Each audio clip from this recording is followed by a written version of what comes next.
네, 말씀 함께 보도록 하겠습니다. 오늘 말씀은요, 마태복음입니다. 마태복음 2장 1절에서 11절 말씀인데요. 헤롯 왕 때에 예수께서 유대 베들레헴에서 나심에 동방으로부터 박사들이 예루살렘에 이르러 말하되 유대인의 왕으로 나신 이가 어디 계시냐? 우리가 동방에서 그의 별을 보고 그에게 경배하러 왔노라 하니 헤롯 왕과 온 예루살렘이 듣고 소동한지라. 왕이 모든 대제사장과 백성의 서기관들을 모아 그리스도가 어디 나겠느냐 물으니 이르되 유대 베들레헴이오니 이는 선지자로 이렇게 기록된 바 또 유대 땅 베들레헴아 너는 유대 고을 중에서 가장 작지 아니하도다. 내게서 한 다스리는 자가 나와서 내 백성 이스라엘의 목자가 되리라 하였음이니이다. 이에 헤롯이 가만히 박사들을 불러 별이 나타난 때를 자세히 묻고 베들레헴으로 보내며 이르되 가서 아기에 대하여 자세히 알아보고 찾거든 내게 구하여 나도 가서 그에게 경배하게 하라. 박사들이 왕의 말을 듣고 갈새 동방에서 보던 그 별이 문득 앞서 인도하여 가다가 아기 있는 곳 위에 머물러 서 있는지라. 나머지 두 절 함께 읽을게요. 그들이 별을 보고 매우 크게 기뻐하고 기뻐하더라. 집에 들어가 아기와 그의 어머니 마리아가 함께 있는 것을 보고 엎드려 아기께 경배하고 보배압을 열어 황금과 유향과 모략을 예물로 드리니라. 아멘. 네, 오늘 말씀의 제목이요. 기쁜 소식을 찾은 사람들 두 번째 시간으로 우리가 하나님께 나아갑니다. 우리가 성탄절하면 여러 가지 떠오르는 것들이 있는데 그러면 성경에서 여러분들이 성탄절하면 떠오르는 장면 뭐가 있을까요? 말구유. 말구유. 네, 그쵸? 동방박사. 동방박사. 네. 뭐 이제 목자들, 뭐 지난 시간에 얘기했던 네. 목자들. 뭐 여러 이런 이야기들이 이제 나오는데 오늘은 어떻게 보면은 그 이야기 중에 가장 대표적인 얘기죠. 이제 동방박사에 대한 얘기를 하려고 합니다. 우리 잘 아는 얘기죠. 동방박사가 왜 동방박사예요? 동방에서 와서 그렇죠. 동쪽에서 왔죠. 네. 네. 그러니까 정확히 말하면 동쪽에서 왔기 때문에 동방박사예요. 네. 그러니까 그 사람들은 어디를 향해 왔냐면 서쪽을 향해 온 거죠.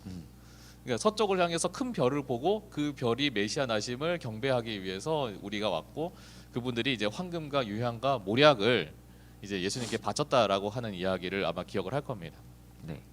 그 별이 어떤 별인지에 대해서는 좀 논란이 계속 있어요. 왜냐하면 그 어떤 분들은 이제 뭐 목성과 그 수성이 겹치면서 그게 그 별만 굉장히 특이하게 일시적으로 굉장히 크게 관측됐던 적이 있다고 해요.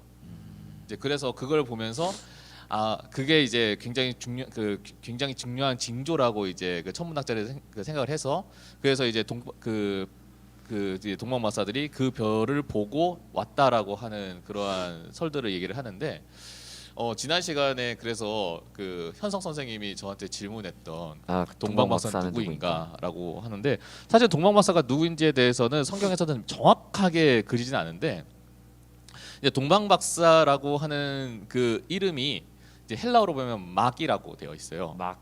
네, 막. 그러니까 MAGI 이렇게 되어 있거든요. 그래서 마귀. 네, 마귀. 마귀. 그러니까 막귀가 아니에요. 마귀야. 네. 근데 그러다 보니까 마귀 같네요.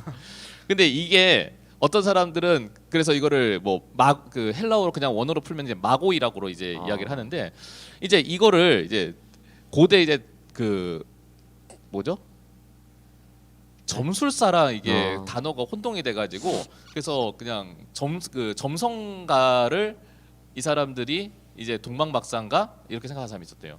그러니까 그러니까 별을 보고 점치는 사람들 이렇게 이제 오해를 하는 사람도 있는 거죠. 사실은 그렇게 얘기하면 한쪽에서는 되게 싫대요. 뭐가 싫냐면은 천문학자들 그렇게 싫어한대. 네.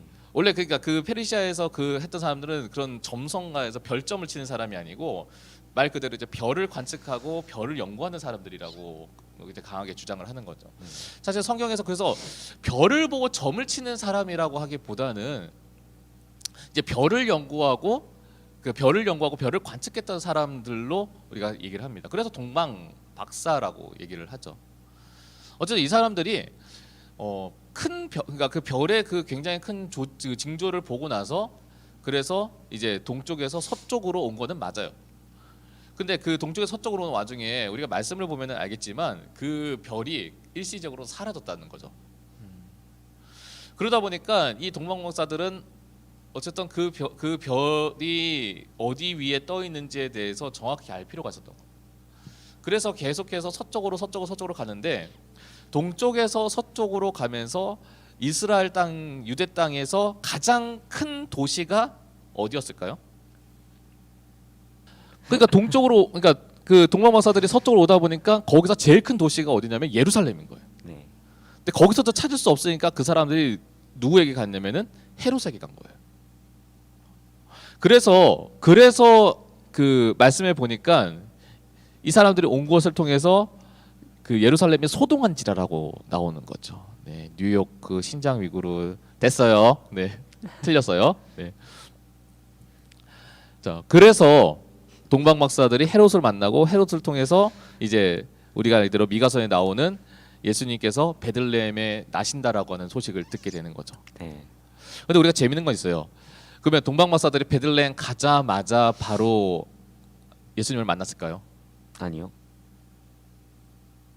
만났을까요? 어땠을 것 같아요? 못 만났을 것 같아요. 왜 그렇게 생각하세요? 찾기가 어려울 것 같은데요. 그렇죠. 찾기가 어렵죠. 아마 어딘지도 모르는. 어디지도 몰랐을 거죠. 네. 찾기가 쉽지 않았을 거라는 거죠. 그래서 그거를 우리가 추측해 볼 수 있는 게 우리가 마태복음 그 끝절에 2장 끝절에 가까이서 보면은 뭐가 얘기냐면은 동방 박사가 다시 헤롯에게 안 갔죠. 그래서 헤롯이 예수님이 어디서 태어난지를 어느 집에 태어난지를 몰랐어요. 네. 그래서 헤롯이 그것 때문에 했던 가장 악한 일이 뭐였냐면 베들레헴에 있는 2세 이하의 어린 아이들을 다 잡아 죽인 일이에요. 그럼 2세 이하의 어린은 갓난 아이도 아니야. 막 태어난 아이가 아니라 2세 이하의 어린 아이들을 다 잡아 죽였다는 것은 동방 박사가 헤롯으로부터 떠나고 나서 한 2년에서 3년 정도 시간이 지났다라고 하는 거예요. 그러면 그 시간들이 지났다라고 하는 것은 그 동방 박사가 가서 바로 갓난 아이인 예수님을 바로 만난 것이 아니라 어쩌면은 찾는데도 한참의 시간이 소요됐다라고 하는 거예요. 그리고 나서 결국 예수님을 만나서 그 예수님께 황금과 유향과 모략을 이제 예수님께 선물로 드렸다라고 하는 거죠. 어쨌든 목자는 같은 맥락인 거예요. 목자도 기쁜 소식을 듣고 나서 어떡합니까? 예수님을 만나기 위해서 계속해서 찾아다닌 것처럼 동방 박사도 큰 별을 보고 예수님을 메시아를 만나기 위해서 그 먼 길을 가서 거기서도 골목골목마다 찾으면서 메시아를 찾으러 다녔다라고 하는 거죠.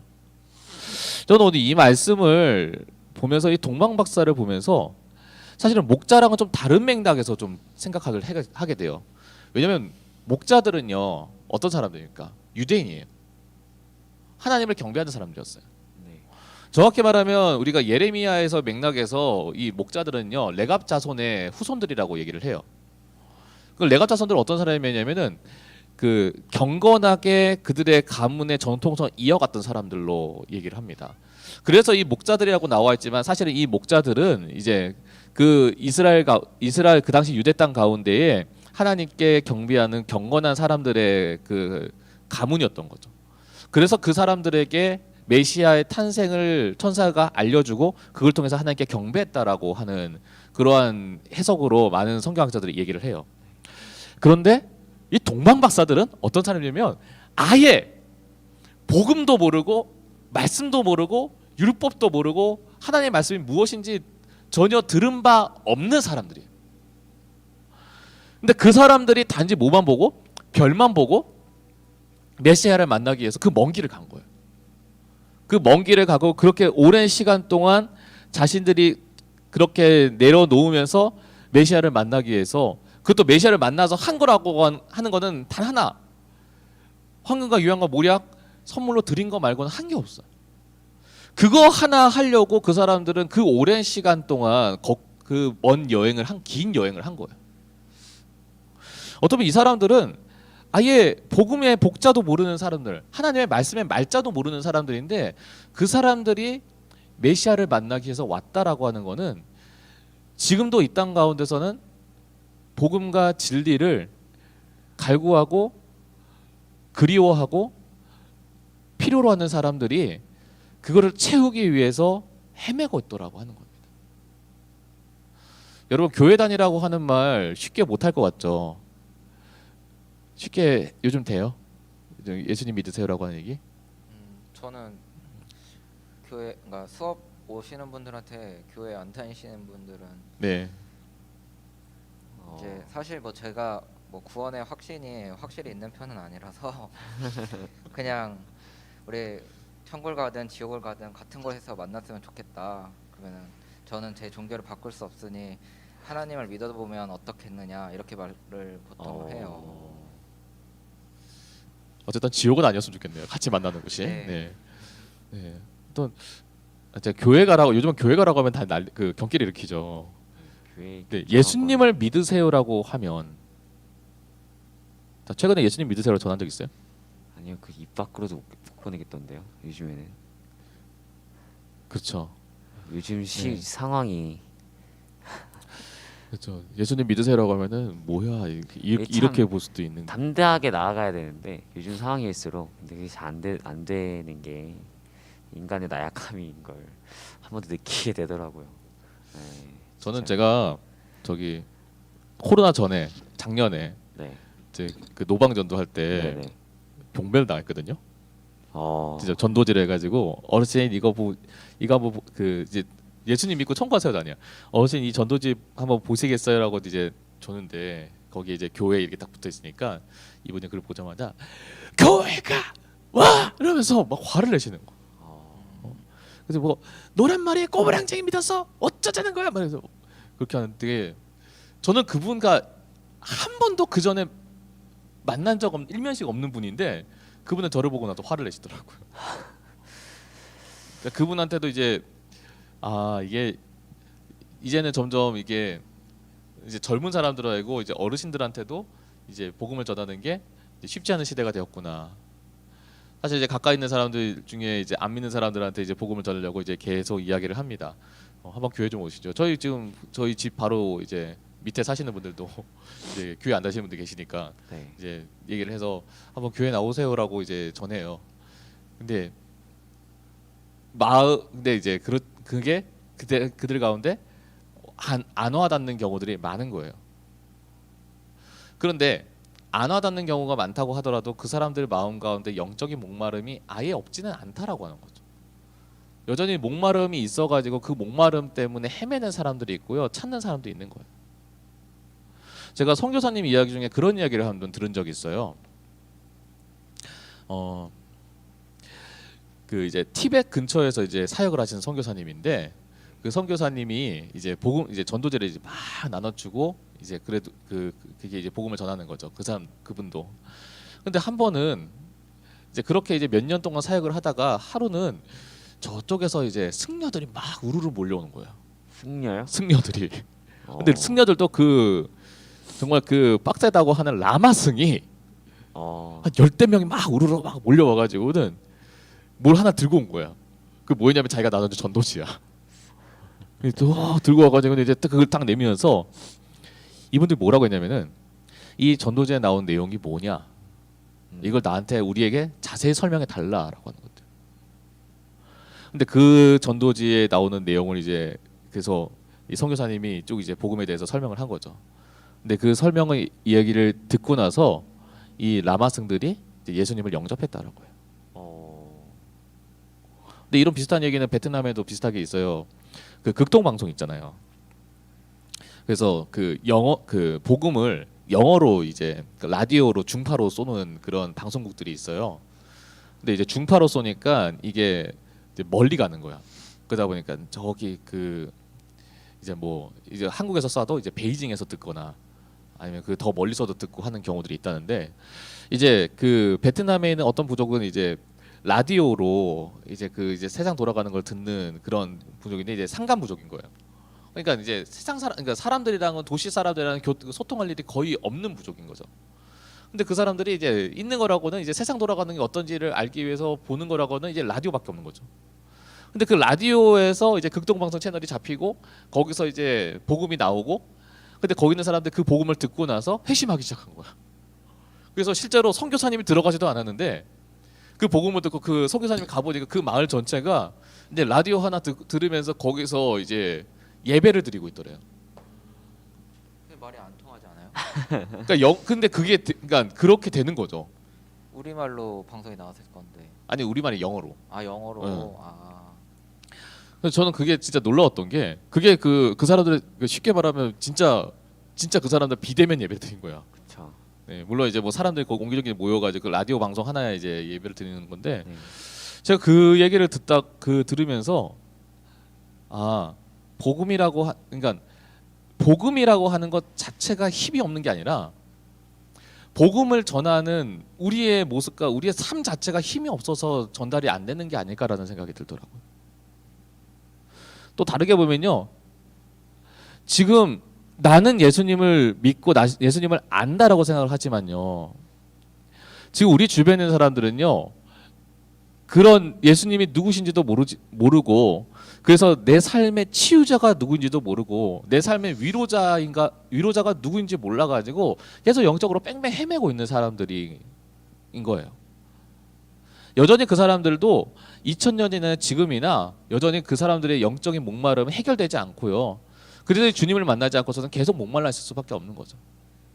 그걸 되게 단적으로 보여주는 예가 하나 있어요. 뭐였냐면 부쩍 젊은 사람들이 20대, 30대, 40대가 요즘 정말로 지금 코로나 이전에 되게 많이 찾았던 종교 활동이 뭔지 아세요? 아니요.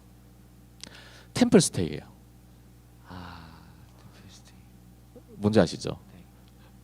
절에 가서 똑같이 그 승려들과 같은 생활을 하는 거죠. 이제 뭐 밥 먹는 거 뭐 하는 거. 그래서 그 방송에서 계속 나오는.